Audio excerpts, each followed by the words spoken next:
The world order is not about the US declining and China rising. So it is not remotely a Thucydides trap. We are about to see an entire new group of geopolitical actors about to transform society and humanity as a whole because of AI. You wouldn't want your kids to be raised in a society where those are the people calling the shots. That's insane.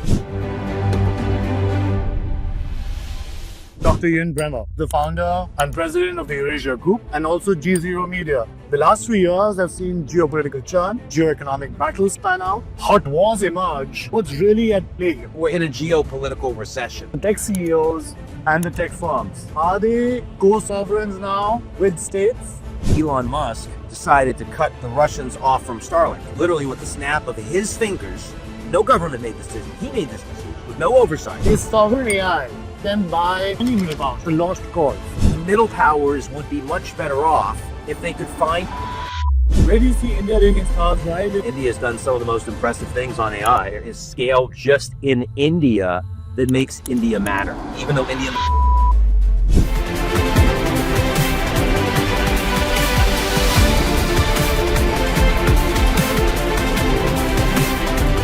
Welcome to the Great Tech Game podcast, where we bring you the world's best thinkers at the intersection of technology, geopolitics, and global affairs. I'm your host, Anirudh Suri. For the last few years, the global conversation around technology and geopolitics has followed a remarkably predictable script. As we sit here in mid-2026, we are told that nations must build sovereign AI to survive. But when a handful of companies in Washington and Beijing control the entire compute stack, is sovereign AI a genuine possibility, or is it a polite euphemism for a new era of digital vassalage? Talk about tech CEOs as all-powerful geopolitical actors who can alter the course of history with a single algorithmic tweak. But how sovereign are these tech giants really? To untangle these kinds of structural contradictions in our world today, I'm joined today by one of the world's foremost geopolitical strategists, Ian Bremmer. Dr. Bremmer is the founder and president of the Eurasia Group, one of the world's leading global research and advisory firms, and also GZERO Media, a digital media company providing intelligent and engaging news coverage of international affairs. Ian helps business leaders, policymakers, and the general public make sense of what's going on around them through speeches, commentary, and for some of you who might have seen it, satirical puppets. Thanks. Happy to join you. Ian, I want to start off our conversation today with a big picture question. For everyone watching global affairs today, it's hard to make sense of what's really going on. The last few years have seen geopolitical churn, has seen geoeconomic battles pan out, has seen hot wars emerge very quickly and very rapidly and often unexpectedly, right? Would love to get your view on what's really at play here.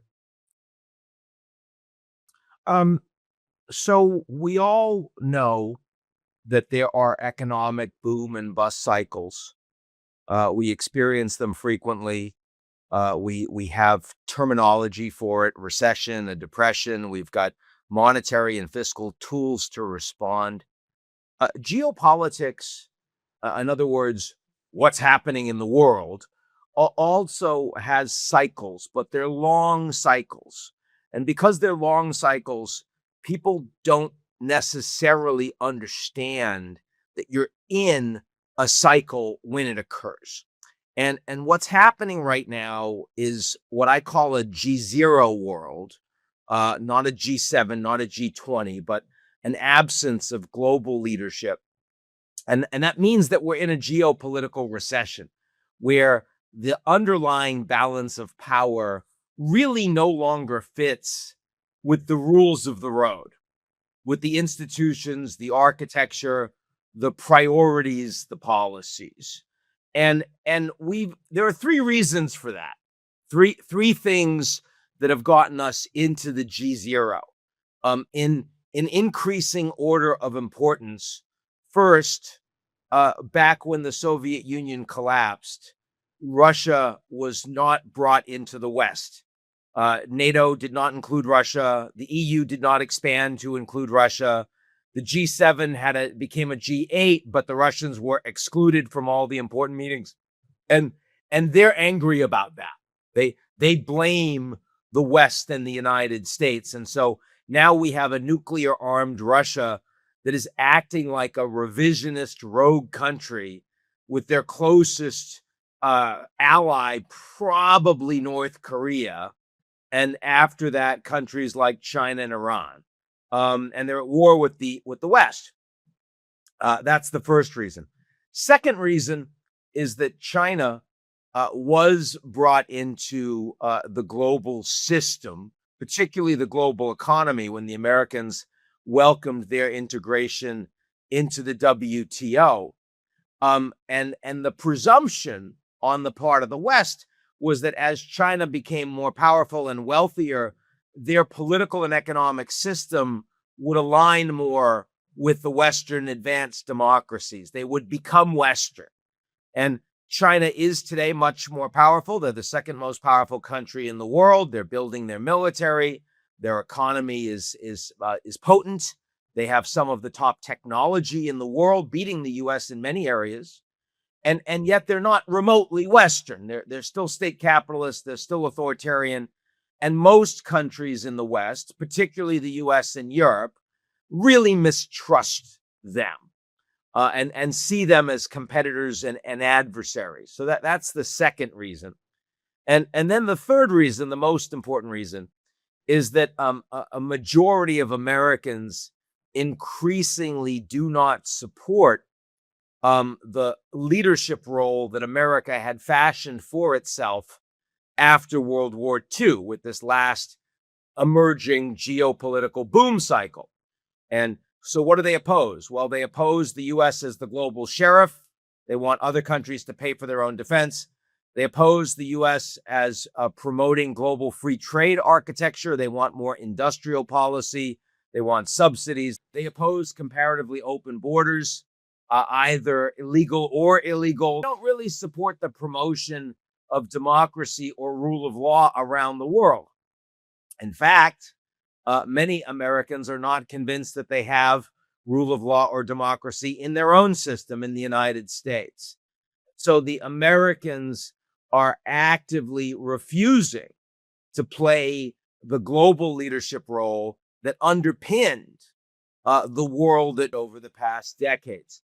And I would argue that those are the three things that brought us into a G0 world. President Trump is a symptom of those developments. He is not the cause, but he is certainly a beneficiary.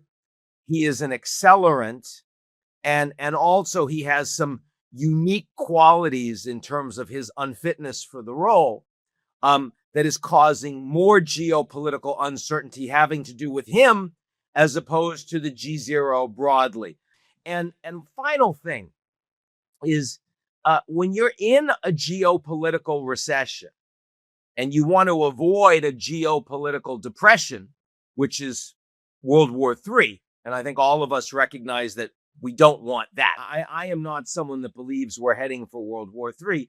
There are really only two ways you avoid war in a geopolitical recession. The first is that you rebuild and strengthen and reform your existing institutions so they better reflect the changed global order and balance of power, or you build new institutions for climate, for AI, reflecting new powers that are more that are stronger than they used to be, or a new category of actors that weren't even geopolitical actors in the past. That's the only way out. And we are starting to do some of those things, but clearly nowhere near fast enough that it would give you or I confidence that we are about to emerge out of the G0. So much of the conflict and the uncertainty that people are upset by, they're trying to navigate, they're anxious about, I would argue, come from those three structural factors. So I want to double click or deep dive into a few points you've made. Right. The first is you mentioned that, of course, we're in a cycle and often we don't understand that we're living through a certain cycle. That automatically prompts me to ask you, but what are some maybe historical analogs that come to your mind when you think about this?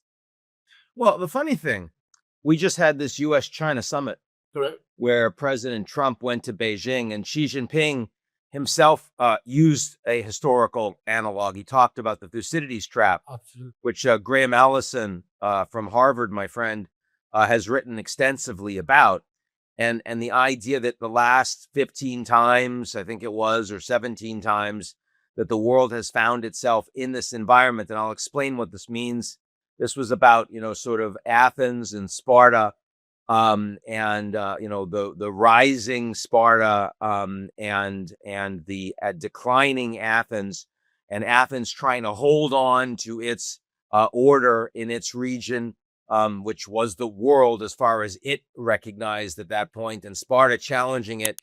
And most of the times when you have a rising and declining power like that, it leads to war.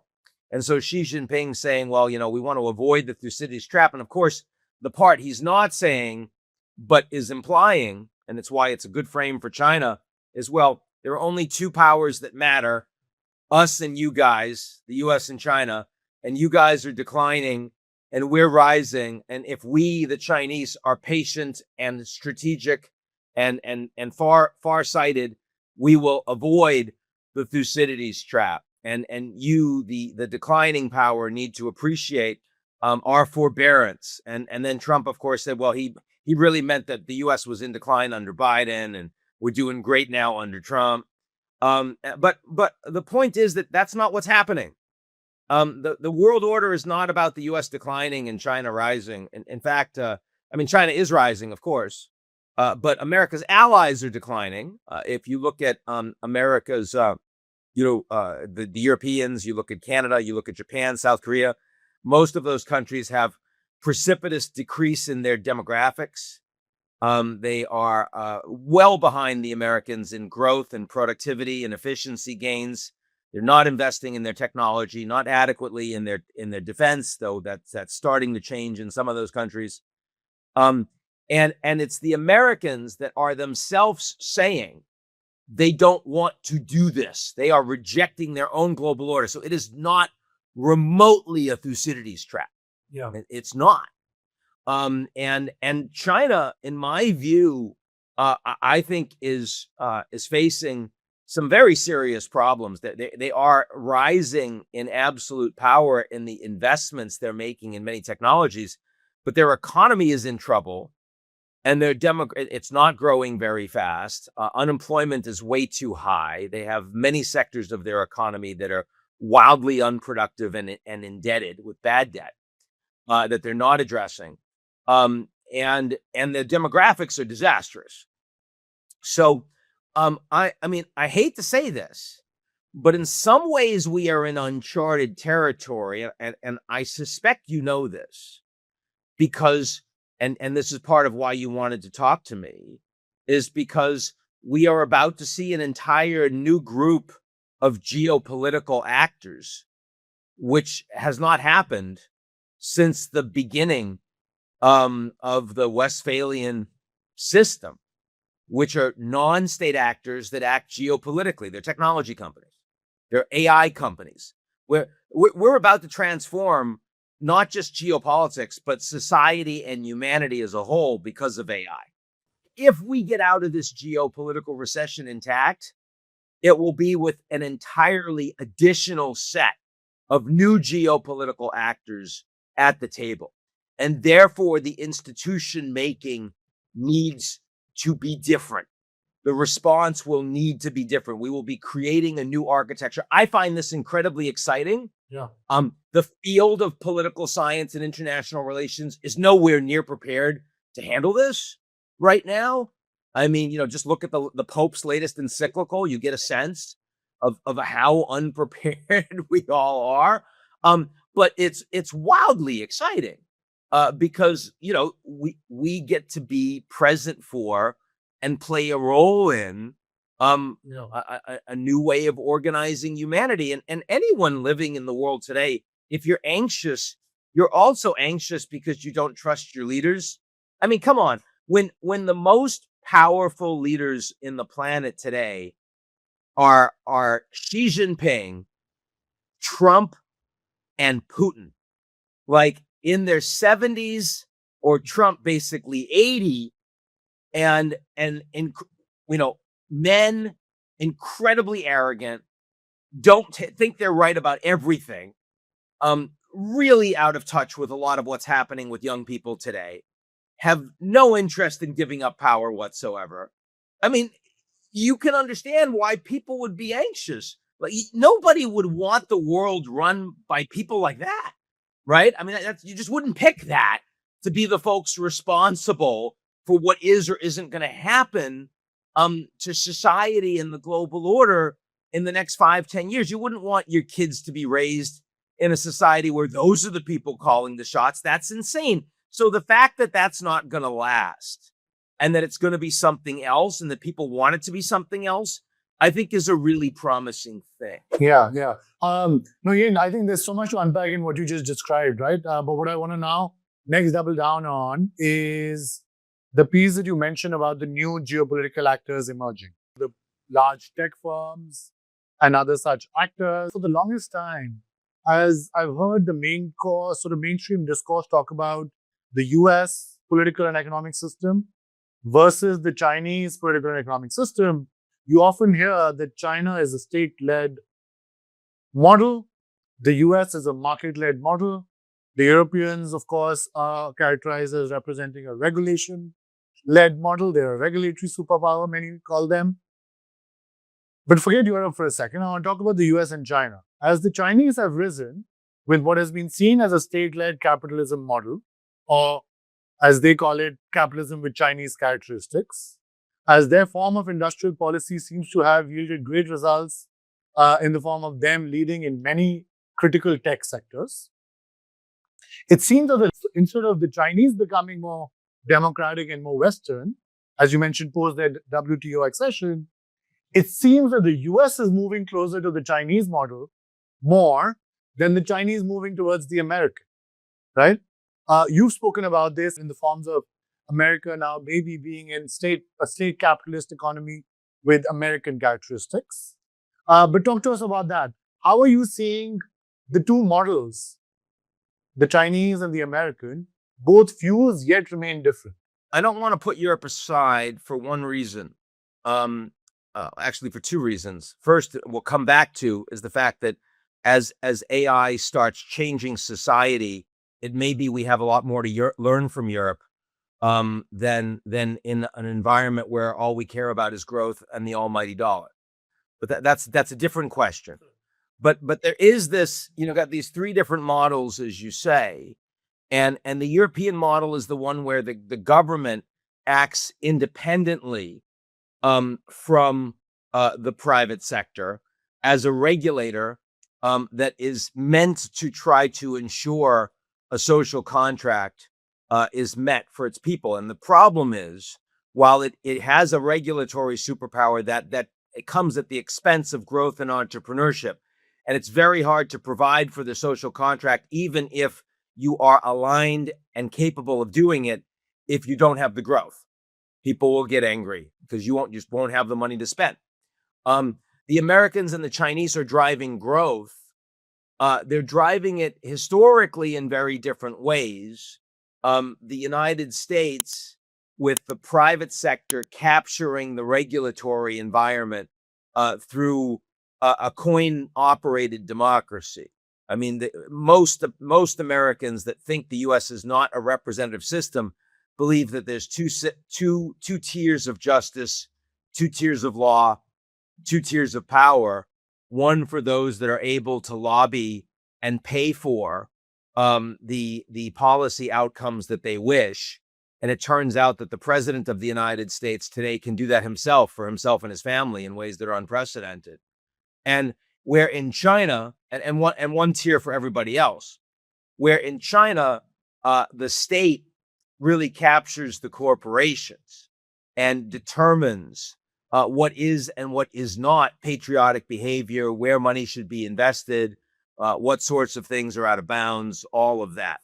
Now, it is certainly true that the United States government is leaning into tariffs, which means less free market, But is that really all that different from the way the US system worked before? Or is it still the private sector that's calling most of the shots? It's leaning into subsidies, but how much of that is really driven by the government and how much of it is driven by private sector actors that are capturing the government for their purposes? Certainly, the Doge experiment with Elon running Doge while he was directly in the private sector implied the latter, but of course that failed quite quickly. So I think that we're not sure. It's premature to say the Americans are taking big lessons from China because the equity stakes that the US government is taking, I would say, are still de minimis compared to the amount of regulatory capture where the companies can drive the outcomes they want, even if they're not necessarily in the national interest of the US, whether it's NVIDIA, or whether it's, the big AI companies ensuring that even a limited amount of regulatory oversight for testing their models does not get presidential approval. I think it's too early to say that, but it is very clear that these are the two models that are driving growth. And in China, I think for now we can still make the argument that it is the state that is determining winners and losers. And it's the state that's going to be the principal AI actor in China, where for the US and for any governments that are working with the US, it's actually the companies and the individuals that are running the companies that are acting as functionally as sovereigns in the geopolitical space. And I experience this all the time as an analyst.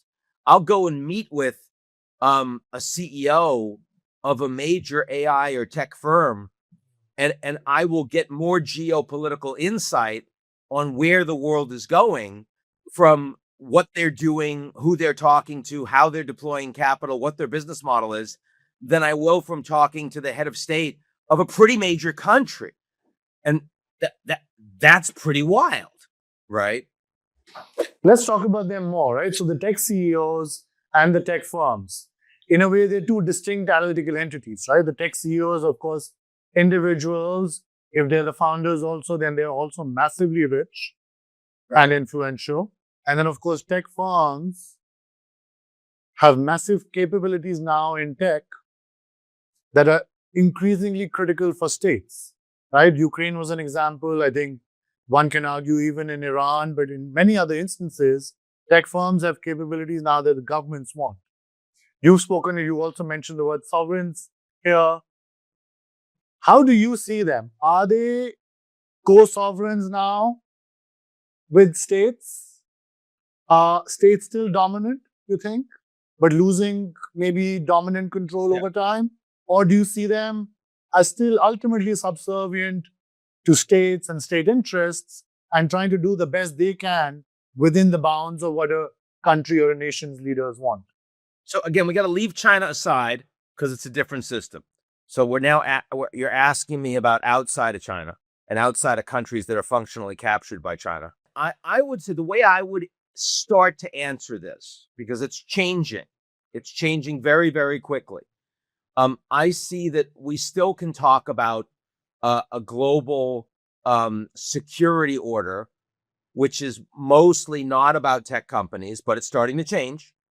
And that security order is still dominated by the United States. China's spending a lot of money. They're trying to catch up, as we see with India, for example.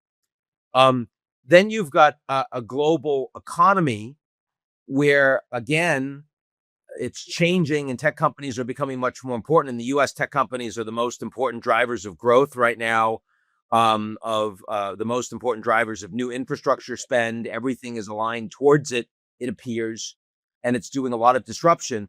But still, if you think about the global economy, we're still talking principally about sovereigns. We're still talking principally about central banks and ministers of finance and all of that. And there the world is becoming very multipolar. Today, it's you can't talk about the global economy without talking about the US, without talking about China, without talking about Europe. and sometimes Japan, increasingly India, and some other places, right? Yeah. But the digital order, everything that is online, I would argue, is increasingly determined by technology companies.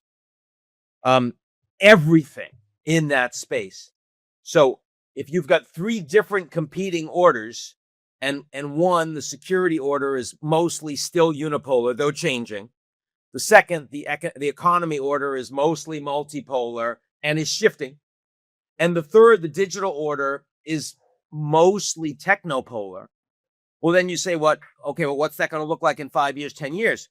Well, it appears that the digital order is not only moving by far the fastest, but it's also becoming far more powerful, including in other areas of geopolitical power.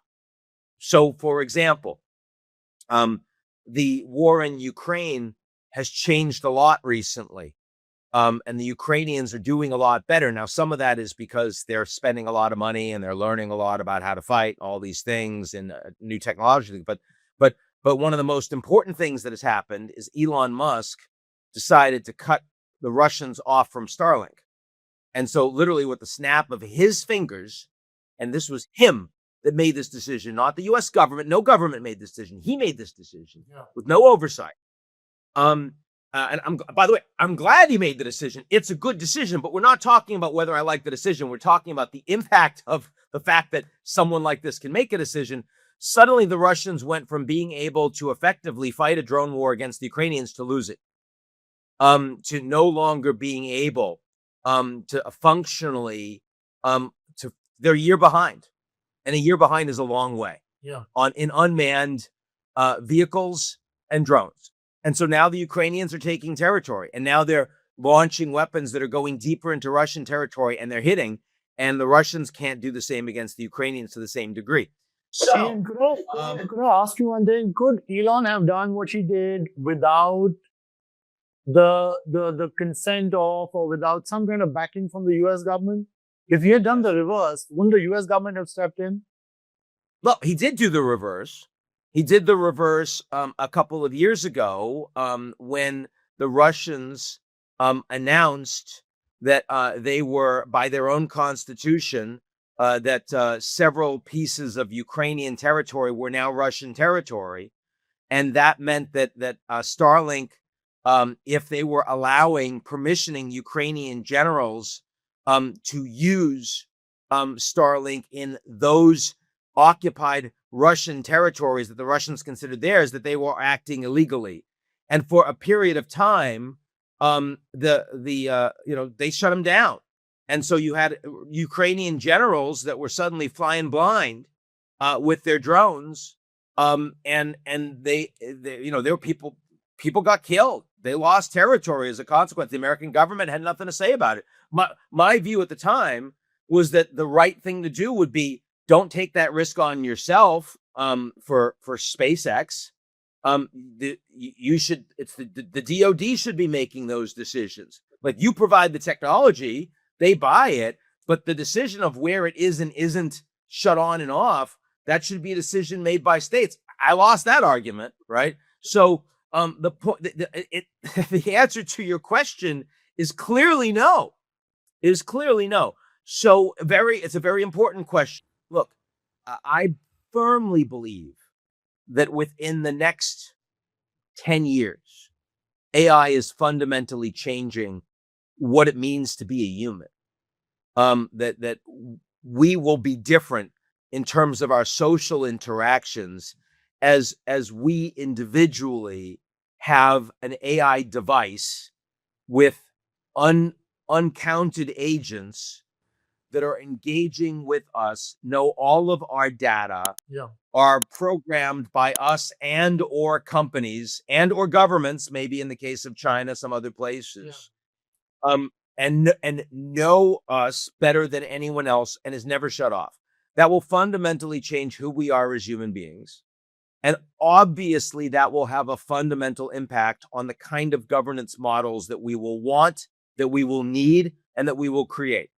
And that's going to change geopolitics completely. So, in other words, I believe that the digital order is set to become the dominant order geopolitically in a comparatively short period of time. In other words, God willing, short of getting hit by a bus, you and I will experience this, as will pretty much everybody watching. Yeah. And that is extraordinary. We're not ready for it. But it means that these technology actors, which right now are only, sort of dominant in the little sandbox that they're playing in, if the world becomes sand, suddenly I want to know who's playing in that box. Yeah. And that is where I think we are heading. And it doesn't mean that the technology companies will remain dominant forever.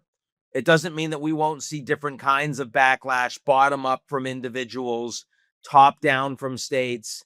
Also doesn't mean the technology will continue to develop in the way that it's presently developing, that allows small number of people that have access to those LLMs, that are programming them, and that have the data, that they get all the power. It doesn't have to continue to develop that way in another 10, another 20 years. Those are all interesting questions. Yeah. But the best that we can tell as of right now is that we are heading to technopolarity. And I think that's a really big deal. Yeah. So Ian, the book I wrote, The Great Tech Game, but I talked about how tech was trying to shape the geopolitics of our times and becoming a key tool of instrument of power, but also a real shaper of geopolitical objectives, even of countries. I had a chapter about this exact relationship between governments and tech firms that I titled The Tug of War. So 5 years ago, there was a real battle between the two, between governments and tech firms for control and influence, where states were trying to exert their influence through antitrust and other such tools of government power to keep the tech firms under check. Today, as you're describing it, as we're talking about it, maybe within a small sandbox. I actually believe that sandbox is actually quite big, much, much bigger than I think maybe you're describing it, because they're capturing now national security domains. Often they're impinging on currency as a domain. All the traditional, as a political scientist, you'll know this, all the traditional domains of a nation state are increasingly being crept into by tech firms. So I think that sandbox is not that small. But yet, 5 years ago, that relationship was very different. Today, they are much more hand in glove for various reasons, as you also described. So I think it's almost an alliance between the two. Do you expect that to last? You mentioned towards the end just now that it might not last.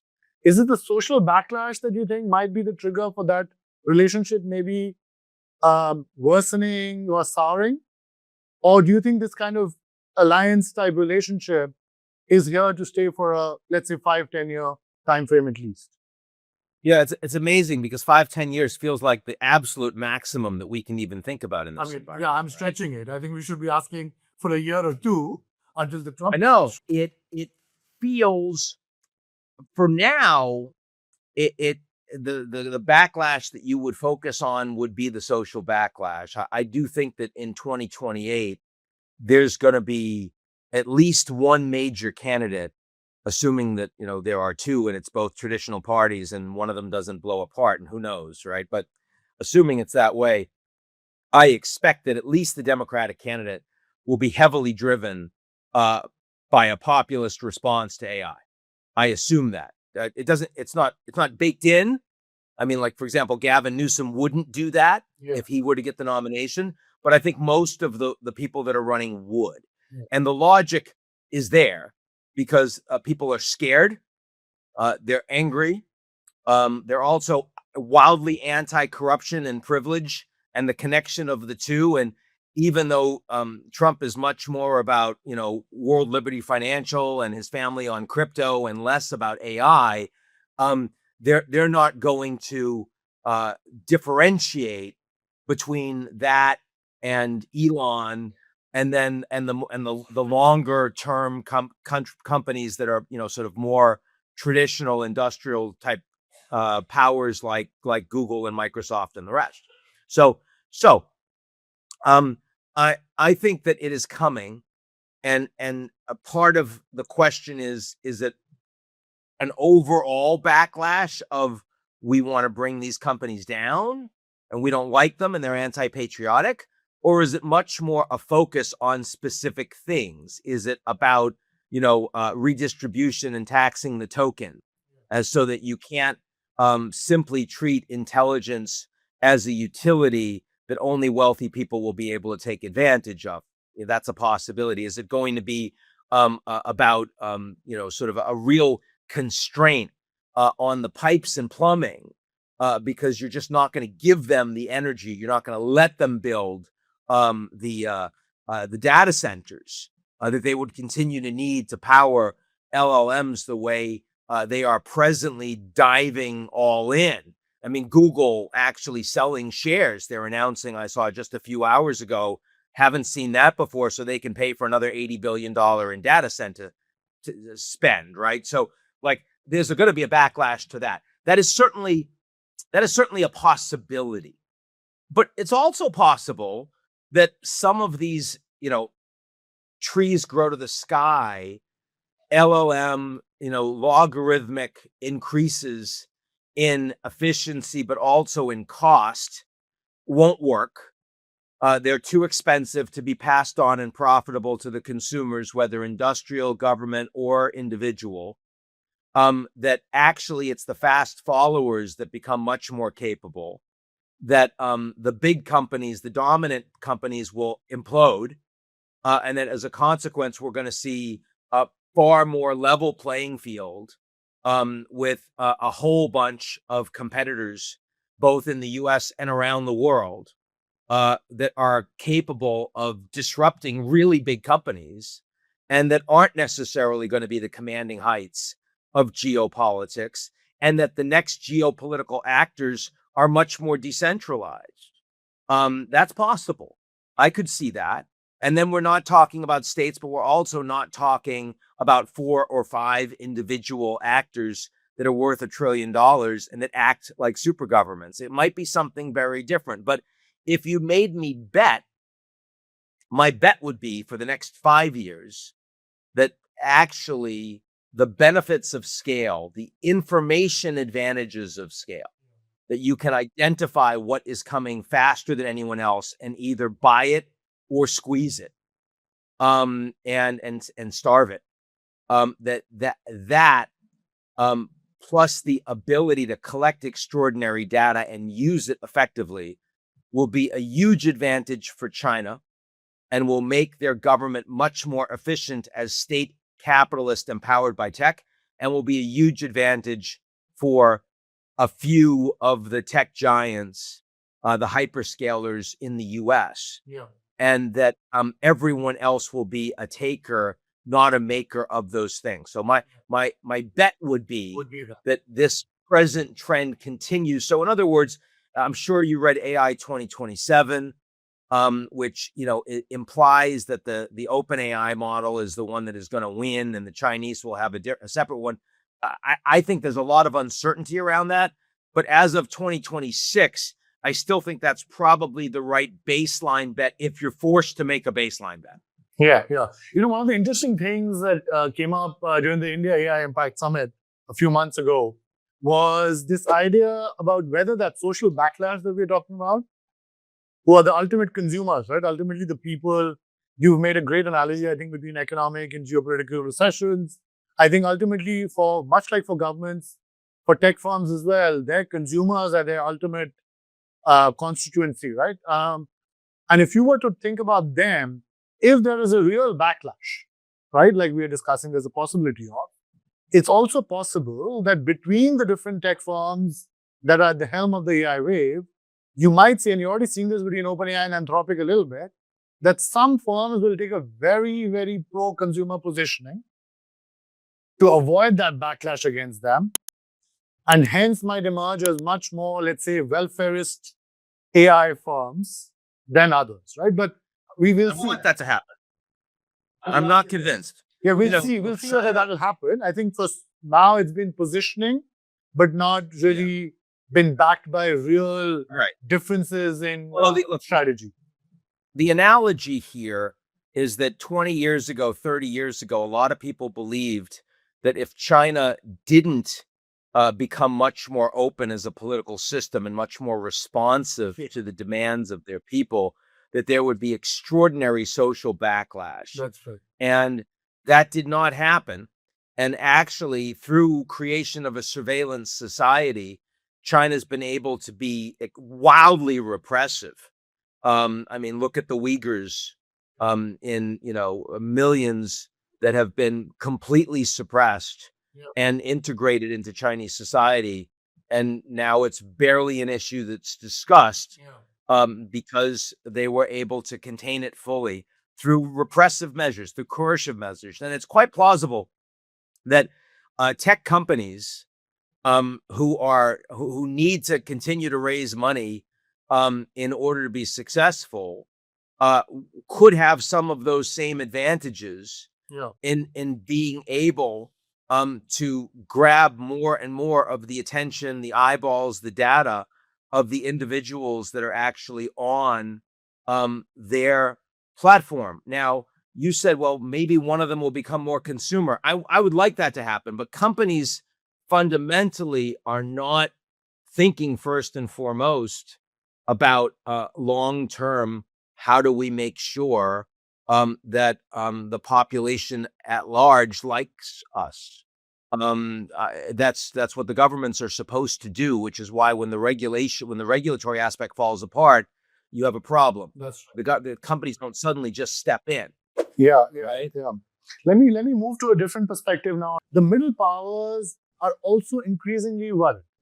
For a long time, they partook in the consumer internet era without worrying about the geopolitical or national security implications or even the economic implications of it for them. But I think now a lot more of the countries outside of the US and China are worried about what this technopolar order will mean for them, whether they will have any kind of influence over what are effectively foreign tech firms running their societies, their economies, and possibly their national security machines. Right. And therefore, the question emerges, and you've spoken about this, is sovereign AI an attempt by many middle powers today? India, the UK, European countries, Japan, you name it. Everyone's talking about sovereign AI. Middle Eastern countries, they want to build something that seemingly gives them strategic autonomy or decision-making powers. Is that really a myth, as you've also suggested, I think?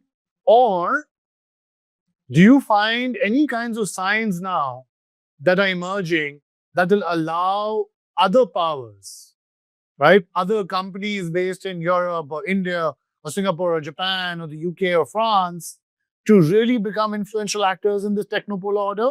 Or is your sense that it's a lost cause? Look, I think if what these countries are trying to do is to create a competing tech stack with what you see in the US and China, it's a lost cause. And it's a lost cause because they will never be able to compete or catch up with what the Americans and the Chinese are doing. And if it turns out that actually what the US and the Chinese are doing is creating really expensive models so that fast followers can take advantage and it becomes commoditized, then the middle powers waste a lot of money for things that are going to be near free that they can take advantage of in 3 or 5 years' time anyway. So that's a bad idea, right? But that doesn't mean that sovereign AI is a lost cause. It just means you can't think about it holistically. You have to think about what are the components of sovereign AI that an individual country can compete with. So, for example, if you're in the Gulf, a really big component of sovereign AI is you have incredibly cheap energy, and you have very little zoning regulation. So you can make it possible for companies to build extraordinary models. And in return for that, you should think about this as an alliance that you're making with the company that is investing here. And that alliance should mean you're giving them something. Well, in an actual alliance between two governments, you're going to think about, well, what are the benefits that accrue to each? So here, there's leverage that should allow you input into the business model of the company. So again, let's imagine that Amazon became this like consumerist, extractive, like surveillance AI superpower in the US. But if Amazon were then building, massive data centers in the Gulf, if I were, let's say, the leader of the UAE, I wouldn't necessarily want that AI to run the way it runs in the United States. I want it to run very differently. I want it to run with my national priorities and my sensibilities for my priorities and for the priorities of my citizens, right? Long term. And there's no reason that an alliance between, say, the UAE and Amazon wouldn't have that push and pull together. Now, I think that the middle powers would be much better off if they could find ways to coordinate, which would give them more leverage vis-a-vis these companies. In other words, if it's just one country that's making a deal, you're going to be in a much weaker position as middle powers than if it is a group, which is why the Norwegians are now thinking about the EU and the UK Ministry of Treasury saying reversing Brexit is an inevitability, because they understand that in the GZERO world, scale is important for influence, right? And not just against Trump, also with the tech companies. So when I see the French, doing a huge deal with SoftBank that's going to fund $50 billion of data centers off of French nuclear, on the one hand, that's a great thing for a middle power strategy, because France has uniquely built up all of this nuclear energy. That's right. And it's comparatively, it's available and comparatively inexpensive. It won't cause massive citizen backlash. And that will put them in a much better position as France to have more influence over what kind of AI they will be able to develop and have for their citizens. That's a big deal. And export maybe to the Francophonie, for example, a large number of countries in the world that are French speaking. Pretty interesting and important. Okay. But if France is doing that by itself and not with the Europeans, then where does that leave other EU members in trying to negotiate similar deals with AI companies? And the answer is, of course, in a much weaker position. So that's the challenge here, is that we are just nowhere close to having the kind of governance that we need geopolitically to make these alliances work effectively. And as long as that we have fragmentation in GZERO, the technology companies will end up in a stronger position. Yeah. Let me get into India very briefly, right? You've spoken about India and its positioning today. In all the themes that we have touched upon today, Ian, from the geoeconomic to the geopolitical to the techno polar order, where do you see India playing its cards right, and where do you see it maybe not getting its strategy right? Look, I do think that after the US and China, India has done some of the most impressive things on AI. And the fact that it's a huge population with an extraordinary amount of data, like that by itself is a piece of leverage in attracting an AI company. There is scale just in India that makes India matter. I worry about a lot of displacement. I already see American banks that are quietly talking about shutting down their offshoring in India because AI can displace those people. Yeah. Also because that labor in India is extremely mobile and competitive. So you're constantly churning and you're fighting to bring in more of them. And there's issues of data security. And wouldn't you rather have all of that in the United States or with your headquarters? So I worry that actually, even though Indian labor is comparatively inexpensive, that the displacement is a potential problem for them. But I also see how much, having digitizing the Indian government and benefit system has allowed for growth without blowing out the budget. And there's a lot to be said for having an AI empowered government, having AI empowered ministers. I think India is increasingly oriented towards being a legacy government at scale that is one of the countries most set up to deploy agents in ways that will be useful. So part of this is not just about geopolitical power. It's also like what companies are going to themselves be effective, what governments will be effective.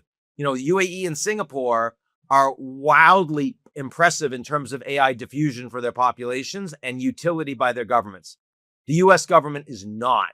Most people in the US government don't use AI effectively. That's really bad because that's going to undermine decision making in the government. We haven't talked about that because it feels prosaic, it's banal. It's like, okay, like let's look at the Department of Commerce and Education and see how they're using AI. Who cares? Actually, you should care a lot. Actually, that because being the real differentiation in the end. It might be a real differentiation. And this is a place where I would bet a lot more on India. And, you know, if you were a stock market analyst, you know, you're looking at which companies you think are getting this right. Well, why aren't we doing that with governments, right? So there's a whole bunch of interconnection between we need to think about governments more like the way we've traditionally thought about companies. And we need to think about companies in the tech space and the AI space more like the way we've traditionally thought about governments. And that is not happening. Absolutely. On that note, let me enter into our rapid fire segment. Ian, which region is flying under the radar right now, but that you expect will become a major geopolitical risk and player in the next couple of years? I mean, the Gulf's not flying under the radar, but it's becoming both. That's the one where the trajectory is going to change the most on both sides, the Gulf. Is there any risk that is being overhyped right now? You, of course, publish your risk report every year. One risk that by 27 or 28 will emerge as the main risk. Taiwan, wildly overhyped, not a near to medium term problem in my view at all. And underhyped is everything about new technologies disrupting not just drones but financial markets, the cyber risk that comes from what happens when Mythos suddenly becomes more available, other people developing it. All these things are underappreciated. When do you think the world is likely to see a democratically elected tech CEO as the head of a state? Oh, I don't know. Certainly the next few years. In this fight between the China and the US, what's the US's biggest asset and what's the Chinese's biggest asset? American biggest asset is creative destruction, and the opportunities and innovation that come from that. China's biggest asset is the long-term or longer-term strategic orientation of the system. Yeah. Ian, you've had an accomplished career at the intersection of geopolitics, political science, and many other fields. For younger viewers of ours who are interested in a career in political risk or at the intersection of the things that you also operate in, how do you, one, advise them for their careers over the next 10, 20 years? And second, how are you cutting through all this information overload that we are today living through? So three things you need.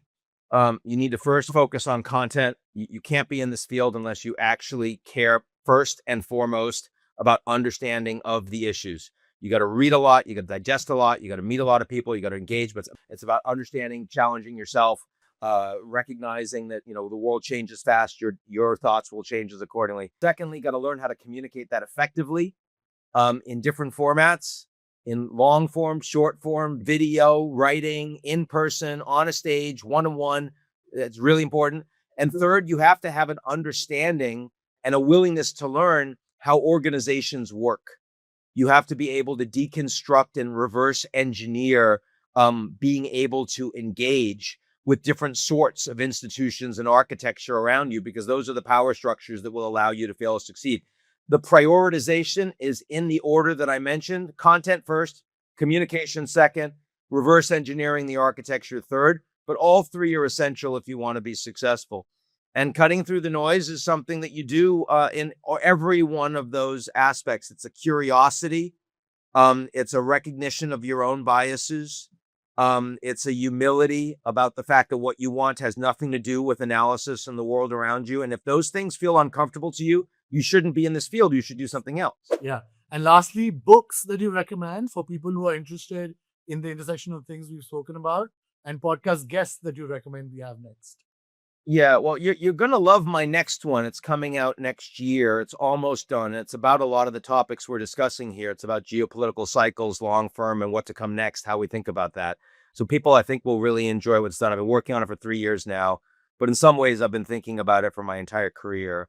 So that I think will be important for So I folks. think that's. I think just reading as much as But What? any others that I think that's great. I'm Yeah, yeah. proud of that. Books that you recommend of others also.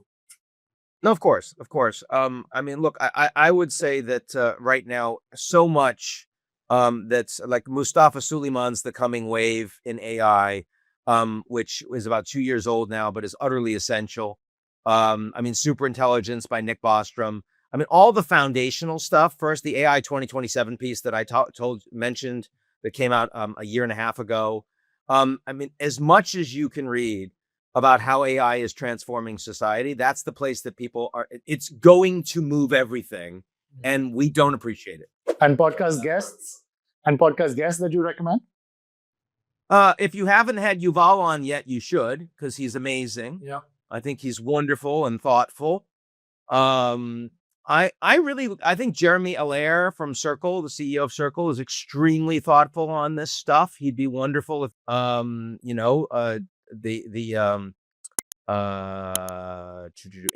Webb, I thought was really good on her different models. I love her stuff. I haven't talked to her in a while, but I think she's really, really good. There are a lot of people out there. I mean, the field is becoming more populated. No, great. This has been fascinating. Great. Thank you for being on the show.